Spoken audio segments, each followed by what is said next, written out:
이 수요 예배에 우리가 함께 볼 본문 구약성경 출애굽기 20장 7절 한 구절인데요. 저와 함께 읽어보겠습니다. 너는 내 하나님 여호와의 이름을 망령되게 부르지 말라. 여호와는 그의 이름을 망령되게 부르는 자를 죄 없다 하지 아니하리라. 아멘. 자, 여호와 하나님께서 율법을 주셨습니다. 그 율법 가운데 가장 대표적인 것, 가장 중요한 것 10가지를 이렇게 모아놓은 것이 십계명이죠. 그래서 다른 율법들은 책에 기록했지만 이 십계명은 어디에 기록해 주셨습니까? 돌판에 기록해 주셨죠.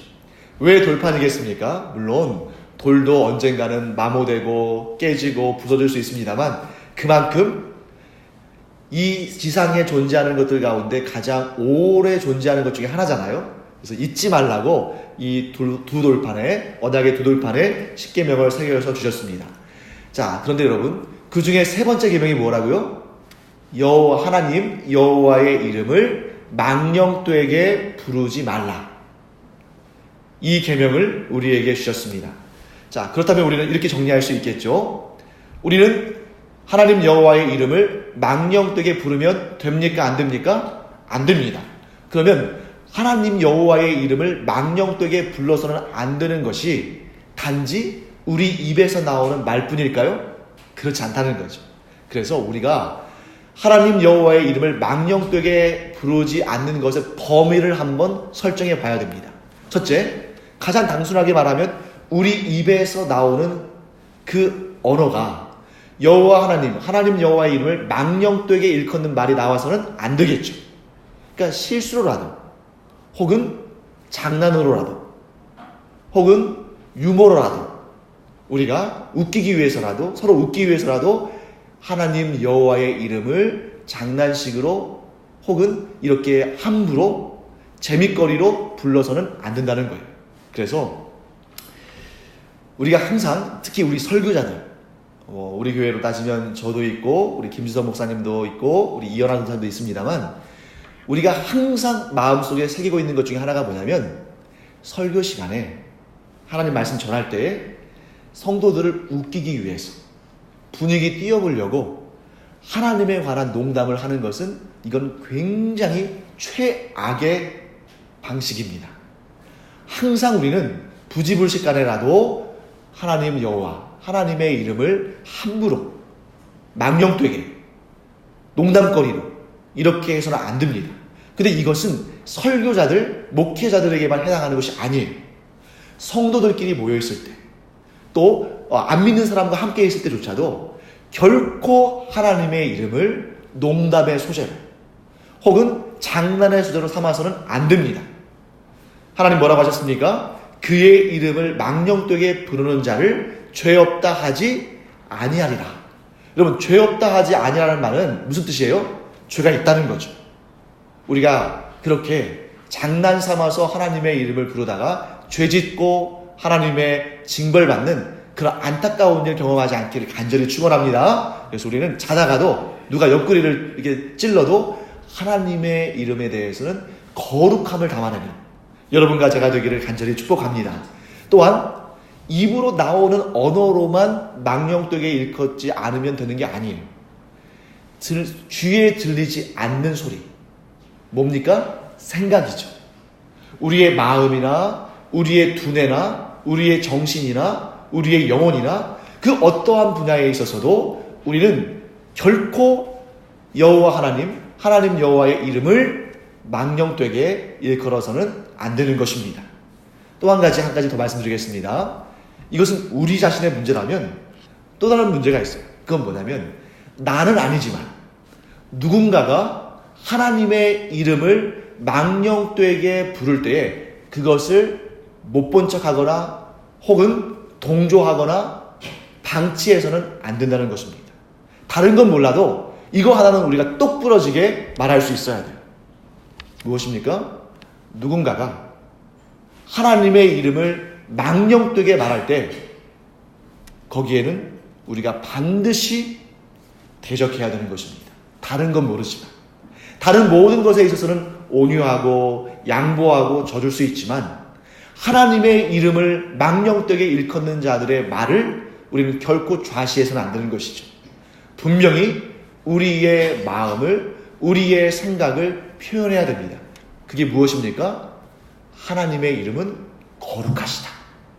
하나님의 이름은 그 누구에 의해서도 비방받을 수 없다 하는 것을 우리는 반드시 표현해야 할 것입니다. 그래서 여러분, 이름은 굉장히 중요한 거예요. 이름이 얼마나 중요한 것인지를 아주 실전에서 정확히 보여주는 성경의 사건이 있습니다.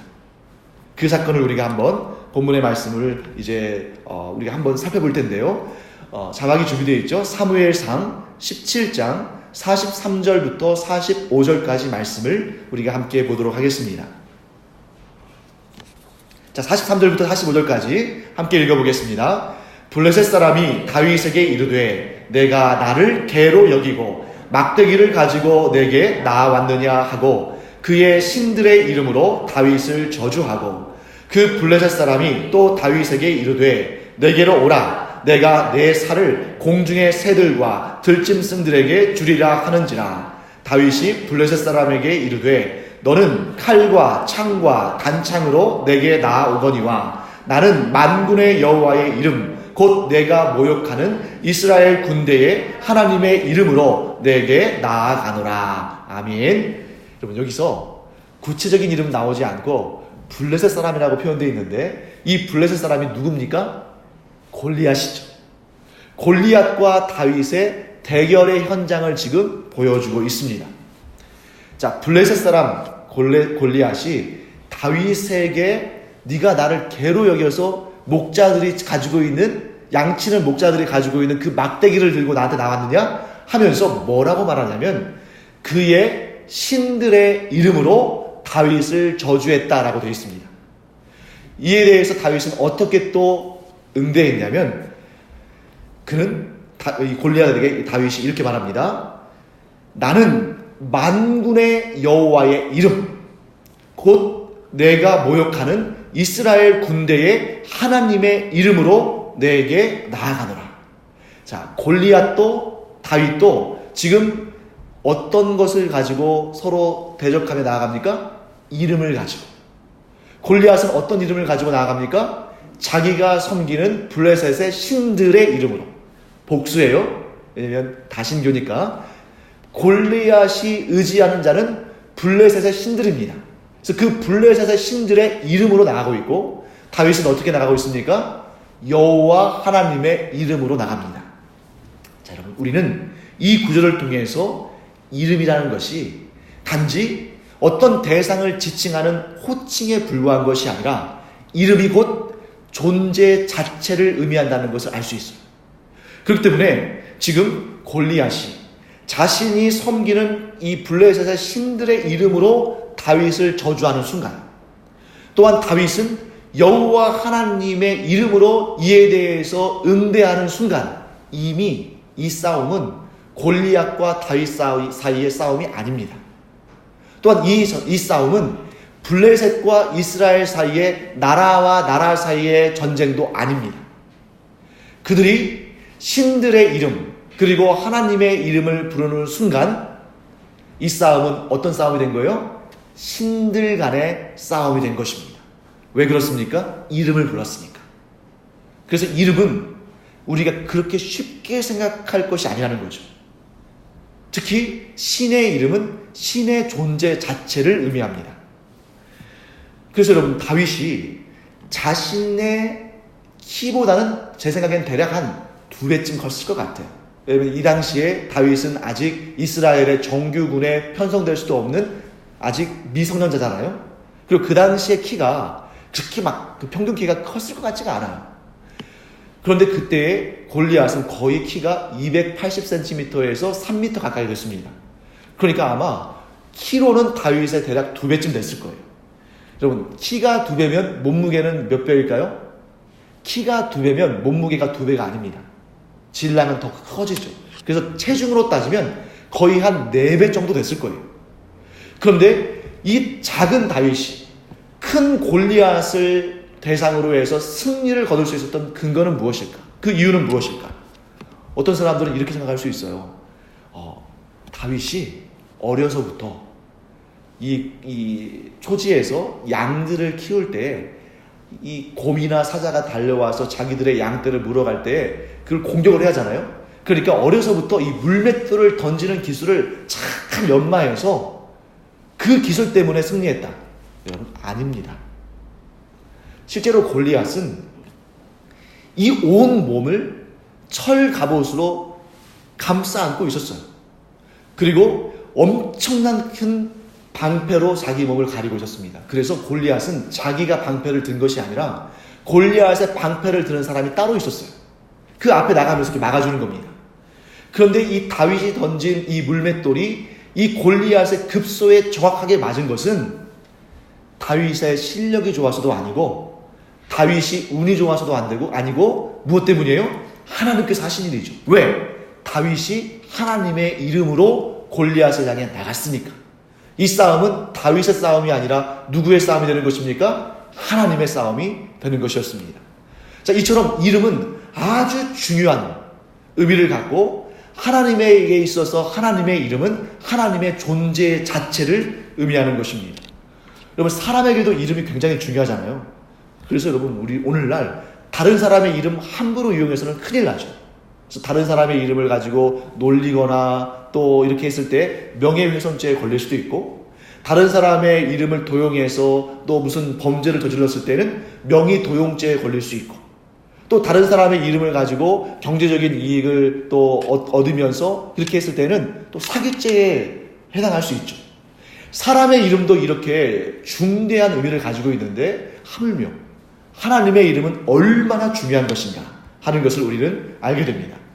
근데 사실 여러분, 이 본문의 말씀을 읽을 때에 우리가 의미는 알겠는데 좀 우리가 좀 이게 뭘까 하고 좀 의아심을 가질 만한 대목이 있어요. 그게 뭐냐면 바로 망령되게 부른다는 것의 의미가 뭘까? 여러분, 대충 의미는 알겠죠? 하나님의 이름을 함부로 불러서는 안 된다, 이런 개념은 알겠는데 이 본문에서 지금 하나님 여호와의 이름을 망령되게 부르지 말라 했을 때 이 망령되게가 뭘까? 여기에 핵심이 있는 겁니다. 그래서 오늘 우리가 이 망령되게라는 것이 어떤 의미인지를 좀 자세히 알아보도록 하겠습니다. 자, 그래서 우리가 이 망령되다는 말이 분명히 우리말인데 사실 이 말의 의미를 우리가 정확히 잘 몰라요. 망령되게 부른다는 게 뭡니까? 이게 잘 모르잖아요. 그래서 히브리어 원어로, 이 성경에 기록된 이 원어, 히브리어 원어로 이 부분을 살펴보면 여기서 망령되게라고 되어 있는, 번역되어 있는 이 부분이 히브리어로는 샤우라는 단어로 되어 있습니다. 샤우, 아주 간단한 단어예요. 샤우라는 단어인데 이 단어의 의미는 텅 빈, 헛된, 허무한, 거짓된, 이런 뜻이에요. 근데 막상 이러한 의미들을 하나님의 이름을 망령되게 부르지 말라는 이 문장 속에 넣을 때 좀 안 맞는 것 같은 거예요. 예를 들어 보겠습니다. 하나님의 이름을 텅 비게 부르지 말라. 하나님의 이름을 허무하게 부르지 말라. 좀 뉘앙스가 조금 와닿지 않잖아요. 그래서 이 의미를 좀 우리가 깊이 살펴봐야 됩니다. 자, 여러분, 이 샤우라는 단어가 텅 비다, 헛되다, 허무하다, 거짓되다, 이러한 의미를 갖고 있다고 할 때 우리는 머릿속으로 뭘 떠올려야 되냐면 지금 우리가 10계명의 제3계명을 보고 있잖아요. 10계명의 제1계명과 제2계명과 이 샤우라는 단어가 어떠한 관련이 되어 있을까 하는 것을 한번 살펴봐야 됩니다. 자, 여러분, 이 샤우라는 단어와 제1계명과 제2계명에서 말씀하시는 하나님과는 굉장히 어울리지 않죠. 왜냐하면 하나님은 실제로 존재하시는 분이시고, 하나님은 또한 말씀하시는 분이시고, 하나님은 구체적으로 일하시는 분이시고, 하나님은 우리와 친밀한 관계를 맺으시는 분입니다. 자, 그러면 이 개념을 한번 생각해 보시죠. 하나님은 실질적이라는 거예요. 반면에 이 샤우의 개념을 한번 살펴보죠. 텅 비어있다, 허무하다, 헛되다, 거짓되다, 이런 개념들은 실제하지 않는다는 걸 의미하는 겁니다. 그래서 여러분, 이 샤우라는 단어는 하나님께 속하거나 하나님을 설명하는 단어가 아니라 뭘 설명하는 단어예요? 우상을 설명하는 단어죠. 제1계명에 나오는 하나님과는 관련이 없는 단어. 그런데 제2계명에 나오는 우상과는 관련된 단어. 이 단어가 샤우예요. 그러면 하나님을 향해서 샤우로 부르지 말라는 것은 뭐냐면 하나님을 우상처럼 부르지 말라는 겁니다. 하나님의 이름을 우상의 이름으로 부르지 말라는 거죠.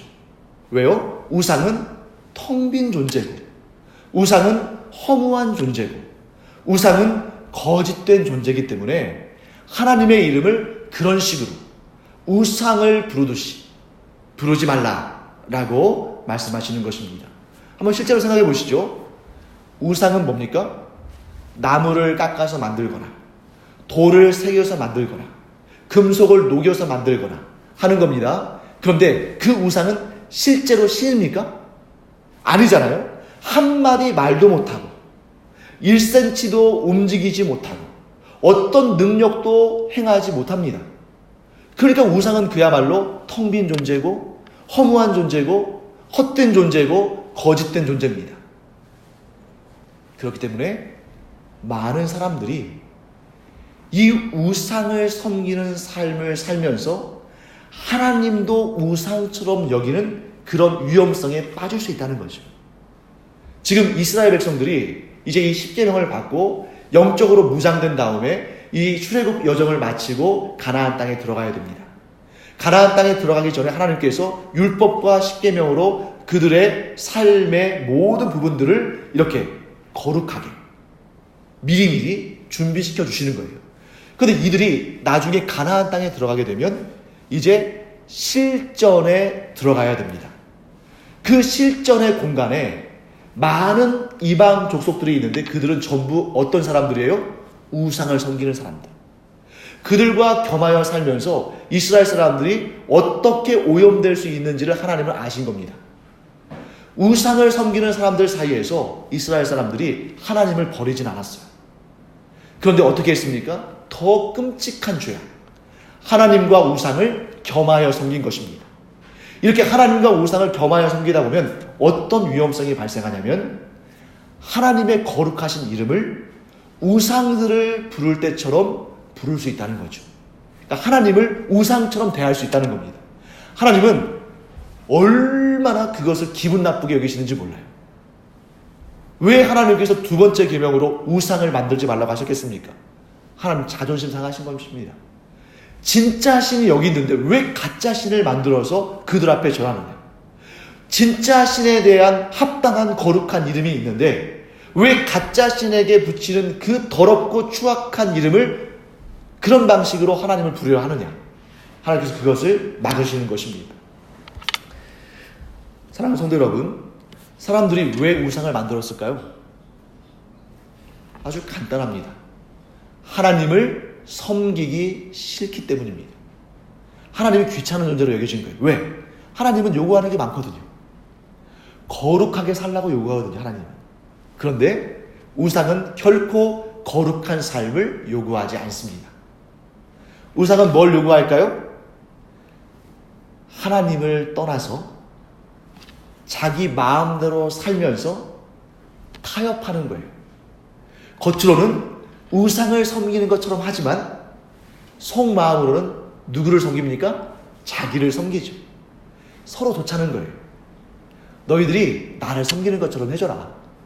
그러면 나는 너희들이 원하는 것을 해주마. 이게 우상 숭배의 가장 기본적인 패턴입니다. 하지만 하나님은 그렇지 않으시거든요. 하나님은 그렇게 타협하시는 분이 아니라 전적인 헌신을 요구하십니다.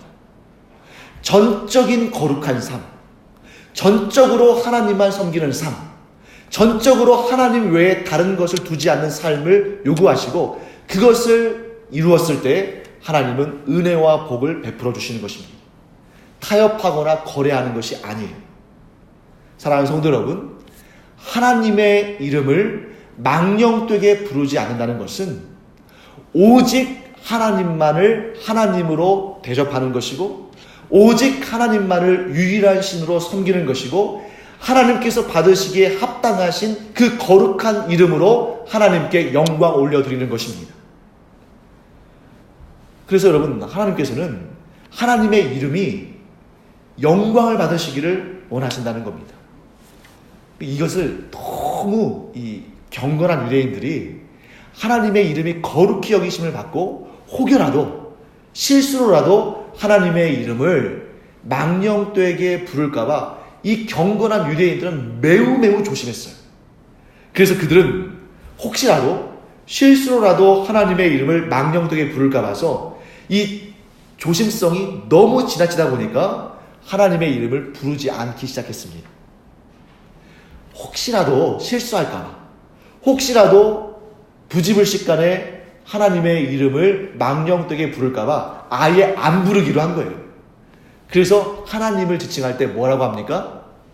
자, 하나님 할 때는 보통 우리가 엘로힘 또는 단수로 할 때는 엘 이렇게 하는데, 하나님을 엘로힘이라고 부르기보다는 그냥 아도나이, 주님 이렇게 불러요. 그러니까 우리가 성경을 보다 보면 어떨 때 깜짝깜짝 놀랄 때가 있습니다. 언제 놀라냐면, 보통 우리는 주님 하면 하나님을 대상으로 부르는 이름인데, 하나님을 대상으로 하는 호칭인데, 어떨 때는 사람을 향해서도 주님 하잖아요. 그때도 동일하게 아도나이라는 단어를 쓰거든요. 어떻게 사람과 하나님을 똑같은 호칭으로 부를까? 그게 아니고 원래 사람을 부르던 그 칭호와 하나님을 부르는 칭호를 그냥 같이 써버린 겁니다. 또한 이스라엘 사람들은 혹시라도 하나님의 이름을 경건하지 않게 사용할까봐 어떻게 했냐면 간접적인 표현 방법을 사용했어요. 그래서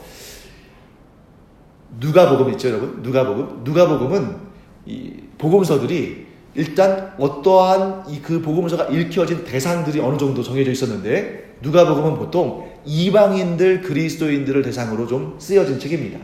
그래서 이 누가복음을 보면 아주 선명하게, 분명하게 하나님 나라라는 표현이 등장해요. 하나님 나라.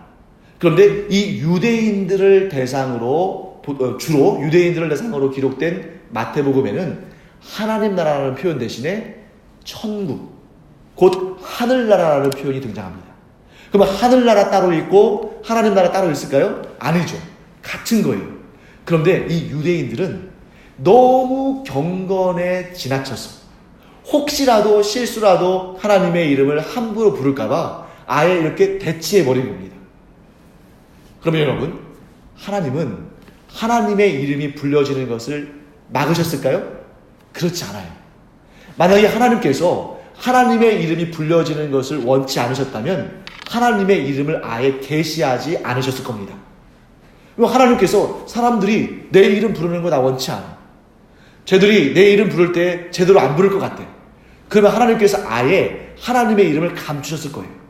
근데 성경에 보면 분명히 하나님께서 하나님의 이름을 알려주시고 계시하시고 그 이름을 부르게 하십니다. 곧 문제는 사람들이 하나님의 이름을 잘못 부르는 것이 문제인 것이지, 이름을 부르는 것 자체를 하나님께서 싫어하시는 것이 아니라는 것이죠. 그래서 성경에 보면 하나님께서 하나님을 표현한 이름들이 많이 등장하고 우리는 그 이름을 제대로 불러드려야 됩니다. 혹시라도 실수로 잘못 부를까봐 이것을 아예 안 부르는 것이 아니라 정신을 똑바로 차리고 하나님의 이름을 제대로 거룩하게 온전하게 불러야 되는 것이죠. 그래서 우리가 지금 기본적인 내용들을 한번 살펴본다면, 방금 전에 말씀드린 것처럼 하나님의 이름을 부를 때 가장 기초적인 이름은, 가장 기본적인 이름은 단수일 때는 엘입니다. 예를 들어서 성부 하나님, 성자 하나님, 성령 하나님 이렇게 단수로 우리가 부를 때는 엘이라고 지칭을 해요. 그런데 성부, 성자, 성령 이 삼위일체 하나님을 우리가 지칭할 때에는 복수로 엘로힘 이렇게 부릅니다. 그리고 우리가 잘 알고 있죠. 삼위 하나님 가운데에서 성부 하나님을 향해서는 우리가 뭐라고 지칭합니까? 그 지칭은 하나님께서 모세에게 하나님이 스스로 드러내실 때에 나는 스스로 있는 자다. 그래서 이걸 우리가 한자로 표현한다면 자존자겠죠. 온 세상에 스스로 존재하시는 분은 하나님밖에 안 계시잖아요. 그래서 스스로 존재하는 자, 자존자라는 이름으로 어떤 이름을 계시하셨냐면 여호와라는 이름을 계시하신 것입니다. 그래서 성경에는 특히 구약에는 이 엘 혹은 엘로힘 그리고 여호와 이 이름이 자주 등장하죠. 그래서 몇 가지만 제가 한번 추려봤습니다. 우리 자막을 좀 보여주시면 엘론부터 쭉 제가 몇 가지를 게시했는데요. 한번 보시면 자 엘리온 이걸 천천히 읽으면 엘리온입니다. 근데 엘리온을 빨리 읽으면 엘리온 이렇게 되는 거예요. 엘리온 지극히 높으신 하나님. 아브라함에게 나타나신 하나님께서 하나님이 지극히 높으신 하나님이다 라고 소개하시면서 이게 이제 히브리어로 엘리온 이렇게 되는 것입니다. 그 다음에 우리가 많이 들어봤을 거예요. 여기는 엘샤다이 찬송도 있죠. 엘샤다이 했을 때는 전능하신 하나님 이런 의미를 갖고 있죠. 그 다음에 엘올람 하면 영원하신 하나님 이런 개념을 가지고 있고요. 그 다음에 이제 성부 하나님에 관련돼서는 여호와 라파 들어본 적 있으시죠? 그래서 가끔 가다가 제가 이렇게 지나가다가 간혹 어떤 병원 이름 가운데 라파 의원이라는 데가 있어요. 이제 몇 군데가 있습니다. 들어본 적 있으시죠? 라파 의원. 거기는 저기 원장님은 크리스찬이구나. 상당히 성경을 좀 읽으신 분이구나 하는 것을 좀 느끼게 되는데 여호와 라파 고쳐주시는 하나님, 치료하시는 하나님 이런 개념을 가지고 있습니다. 그 다음에 여기는 이 이름은 잘 아시죠? 여호와 샬롬. 샬롬은 평화잖아요. 여호와 샬롬 하면 평화를 주시는 하나님 이런 개념을 갖고 있고요. 그 다음에 여호와 치드룩 이건 좀 어려운 단어죠. 치드룩. 그래서 여호와 치드룩 하면은 이제 의를 주시는 하나님. 여호와 니시. 여러분 사실 이 니시라는 말은 깃발을 의미해요. 근데 깃발이 이제 승리의 깃발을 흔드는 거죠. 그래서 여호와 니시 하면 승리를 주시는 하나님. 이런 개념을 가지고 있습니다. 자, 나중에 여러분들이 이제 성경을 공부하시거나 성경을 읽으실 때 이런 표현들을 이제 만나게 되실 거예요. 그때마다 하나님의 이 이름은 이러한 의미를 담고 있구나 하는 것을 우리가 보게 됩니다. 알 수 있게 됩니다. 자, 그 다음에 이제 우리 다음 것을 한번 공부해 볼 텐데요. 망령되다라는 말씀 아까 제가 설명드렸죠. 이것은 여호와 하나님의 이름을 어떻게 한다고요? 우상의 이름으로 우상과 같이 잘못 부르는 것을 우리가 지칭한다고 했는데 이 개념을 조금 더 설명드려야 할 것 같아요. 너무 어려울 수 있으니까. 그래서 영어 성경을 좀 살펴봤습니다. 그래서 우리 한번 보면은 눈으로 한번 쭉 보시죠. 그래서 NIV 성경에서는 이 출애굽기 20장 7절을 이렇게 번역해 놓고 있습니다. You shall not misuse the name of the Lord your God 이렇게 되어 있어요. 그 다음에 CEV 이게 컨템포러리 잉글리시 버전인데요. Do not misuse my name. I am the Lord your God. 이렇게 되어 있죠.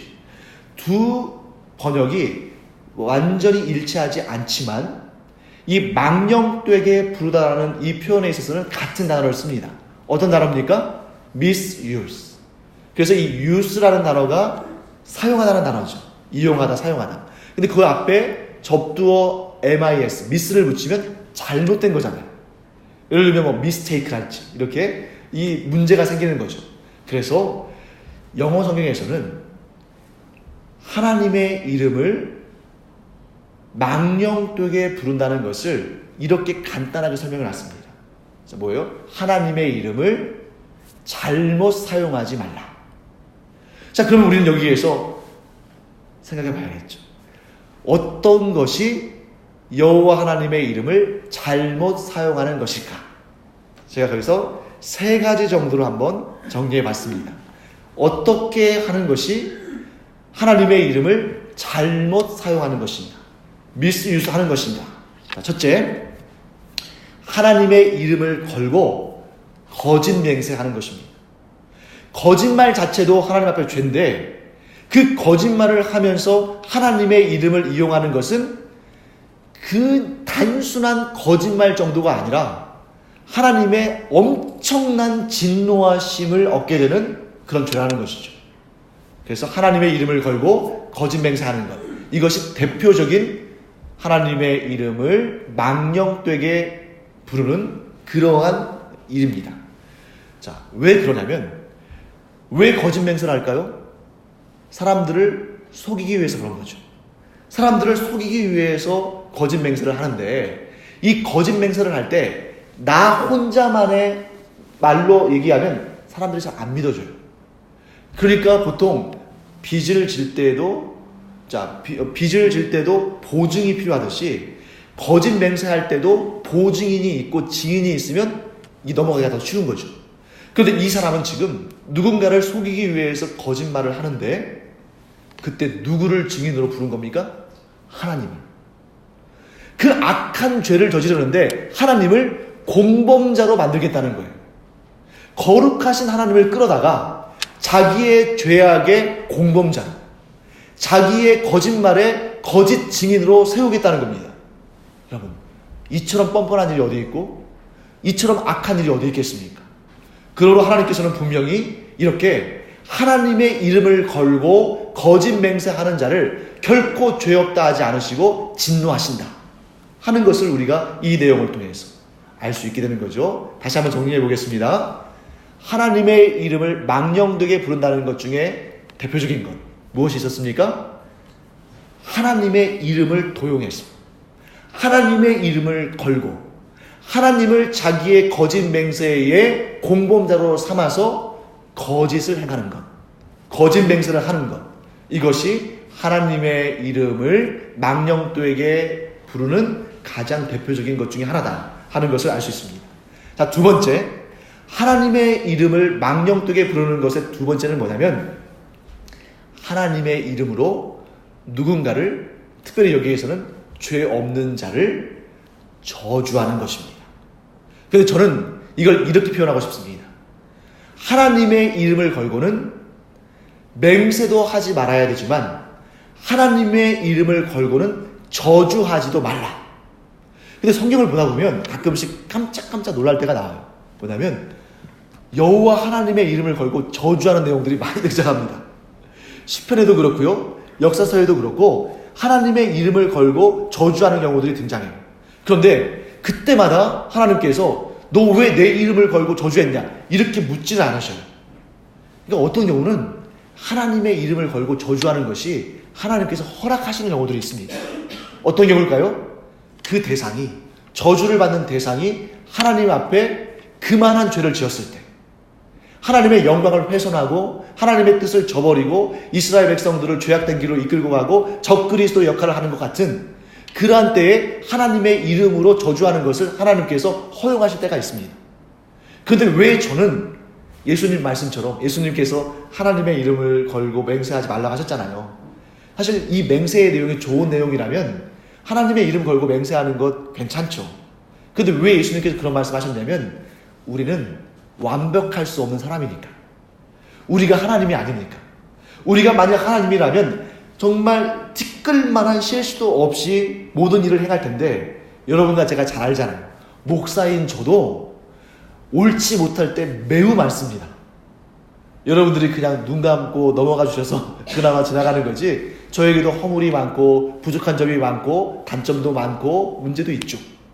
그러니까 아무리 목사라 할지라도, 아무리 신앙생활을 오래 한 사람이라 할지라도 하나님의 이름을 걸고 맹세하거나 하나님의 이름을 걸고 저주하는 것은 매우 매우 위험한 일이다. 왜냐하면 나는 그것이 옳은 줄 알았는데 옳지 않을 수도 있잖아요. 나는 그것이 괜찮다고 생각했는데 하나님 보시기에는 괜찮지 않을 수 있잖아요. 우린 장담 못합니다.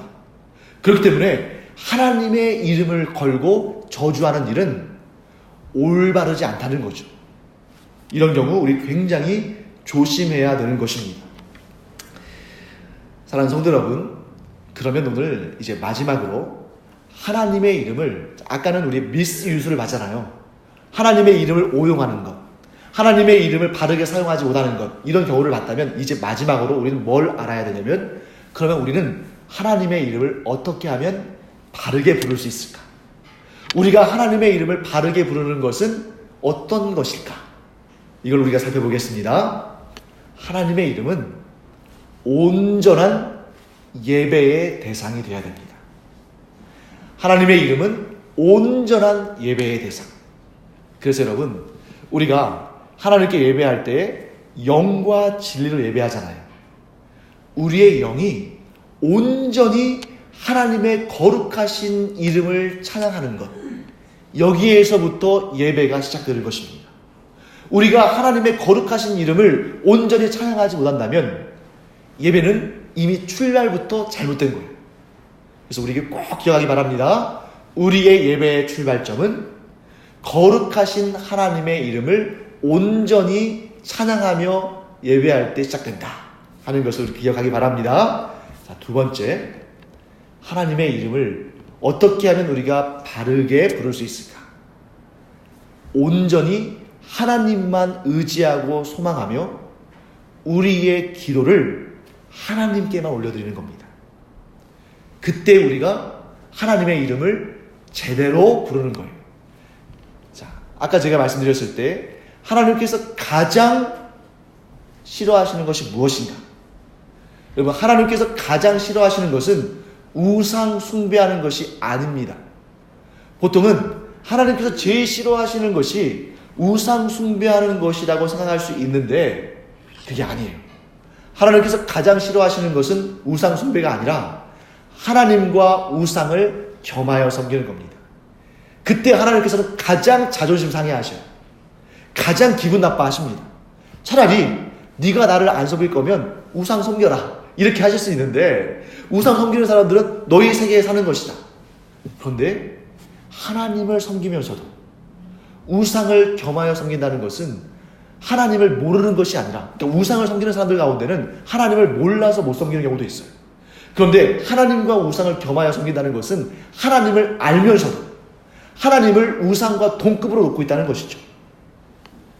그런 자들이 흔히 범하는 죄악이 뭐냐면 하나님께 기도한다고 하지만 실제로는 하나님께만 기도하는 것이 아니라 우상한테도 기도하는 그러한 죄악을 범한다는 것이죠. 그래서 제가 이 TV나 뭐 매스컴이나 이런 데서 가끔 나오는 말들 가운데 제일 싫어하는 것 중 하나가 있습니다. 그게 뭐냐면 간절한 마음으로, 예를 들면 이제 수험생들 부모들이 간절한 마음으로 뭐 지푸라기라도 잡는 심정으로 막 하면서 하나님, 예수님, 뭐 부처님 막 이러면서 막 온갖 신들을 갖다 붙이면서 막 하잖아요. 그거는 너무 끔찍한 일입니다. 그것은 정말 그런 모습은 정말 상상도 하기 싫은 일이에요. 이처럼 우리가 하나님만을 소망하지 못할 때, 하나님만을 의지하지 못할 때 이것저것 갖다가 붙입니다. 여러 신들이 있으면 더 잘 들어줄 것 같으니까. 하나님께서 혹시라도 놓치시면 다른 신이 들어줄 것 같으니까. 근데 여러분, 하나님은 그걸 제일 싫어하셔요.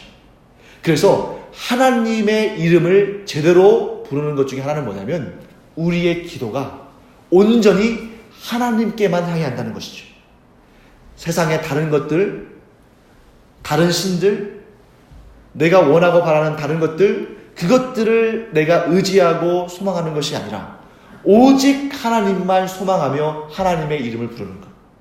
어떤 때는 여러분, 내가 너무 지치고 힘들어서 구체적인 내용들을 기도하지 못할 때도 있을 수 있어요. 그때 그냥 하나님만 불러도 됩니다. 하나님께서 우리가 구체적으로 구하지 않으면 모르시겠습니까? 우리가 너무 낙심이 되고 너무 힘들어서 정말 기도할 힘조차 없을 때 그저 우리가 하나님, 하나님, 주님 하면서 부르면 우리 마음 하나님 다 아셔. 중요한 것은 무엇입니까? 내가 얼마나 논리적으로, 얼마나 구체적으로 리스트를 짜가면서 하나님께 기도하느냐, 이게 아니라 우리의 기도의 대상, 우리의 소망의 대상, 우리가 의지하는 대상이 누구신가, 이것이 중요한 거예요. 그래서 우리의 기도가, 우리의 소망이, 우리가 바라는 그 우리의 도움을 주실 분이 오직 하나님 한 분이시기를 간절히 축원합니다. 이것이 곧 하나님의 이름을 제대로 부르는 두 번째 일이었습니다. 자, 마지막으로 하나님의 이름을 어떻게 하면 제대로 부를 수 있을까? 하나님을 사랑함으로 하나님의 이름을 부르며 항상 하나님과 교제하는 것입니다. 설령 하나님께서 내가 바라고 원하고 나를 살지게 하고 기름지게 하고 나를 형통하게 하고 나를 복되게 하는 그런 것들을 나에게 주지 않으신다 할지라도 어쩌면 어떤 경우에는 나로 하여금 고통의 길, 걱정과 근심의 길, 염려와 또 환난의 길을 걷게 하신다 할지라도 하나님을 온전히 사랑함으로 말미암아 그 길 가운데서도 하나님의 이름을 부르며 하나님의 이름 부르는 것을 그치지 않고 항상 하나님의 이름을 부르며 하나님과 동행하는 것. 이것이 하나님의 이름을 제대로 부르는 방법입니다. 사랑하는 성도 여러분, 어떤 경우는 형통하고 잘되고 내가 원했고 기도했던 것들이 다 이루어지고 이럴 때는 기쁜 마음으로 하나님의 이름을 부르면서 찬송하고 즐거워하고 하다가 좀 힘들고 어렵고 고난이 있고 환난이 있고 문제가 있을 때는 하나님 안 불러요. 하나님께서 어떻게 나한테 이러실 수 있을까? 하나님께서 어떻게 나를 이렇게 대하실 수 있을까? 왜 하나님께서 아무 일도 안 하시고 나를 돕지 않으실까? 하면서 하나님께 좀 마음이 돌아서거나 삐쳐있는 상태로 그렇게 있는 경우들을 볼 수 있습니다. 사랑하는 성도 여러분, 근데 우리가 진정으로 하나님을 사랑한다면 상황과 환경에 지배되지 아니하고 상황과 환경에 따라서 이리저리 흔들리지 아니하고 하나님을 사랑함으로 말미암아 모든 순간마다 하나님의 이름을 부르며 하나님과 동행하는 것. 누구의 삶이었을까요? 에녹의 삶입니다. 에녹이라고 이 땅을 살아가면서 힘든 일, 고생스러운 일, 고통스러운 일 없었겠습니까? 근데 에녹에 대한 기록을 보세요. 항상 하나님과 동행했다. 사랑하는 성도 여러분, 우리의 삶 가운데 살아 숨쉬는 매 순간마다 우리가 하나님을 사랑함으로 하나님의 거룩하신 이름을 부르며 하나님과 동행하면 우리는 단 1분 1초의 공백도 없이 항상 하나님과 동행하다가 천국에 이를 줄 믿습니다. 그러면 그것이 에녹의 삶 아닙니까? 우리가 하나님의 이름을 온전히 부르며 하나님의 이름을 망령되게 부르지 않고 하나님의 이름을 제대로 부르며 하나님과 이 땅에서 동행할 뿐만 아니라 천국에 이르는 우리가 되기를 간절히 축원합니다. 기도하겠습니다. 하나님, 주님의 은혜를 감사드립니다. 하나님을 사랑하는 저희가 하나님의 이름을 날마다 부르며 하나님과 사랑의 교제 가운데 있기를 간절히 원합니다. 하나님, 저희가 행여라도 실수로라도 혹은 재미삼아라도 하나님의 그 거룩하신 이름을 망령되게 부르는 그러한 죄를 짓지 않게 하여 주시옵시고 하나님의 이름을 온전히 부르며 하나님과 늘 동행하다가 천국에 이르러서 하나님께서 우리를 기쁘게 맞아주시는 그 모습을 보는 은혜를 허락하여 주시옵소서. 이제 예배를 마치고 각자의 삶의 처소로 돌아갑니다. 그 삶의 처소에서 항상 하나님의 이름을 제대로 부르며 하나님과 사랑으로 교통하는 저희들이 다 되게 하여 주시옵소서. 감사드리며 예수님의 이름으로 축복하며 기도합니다. 아멘.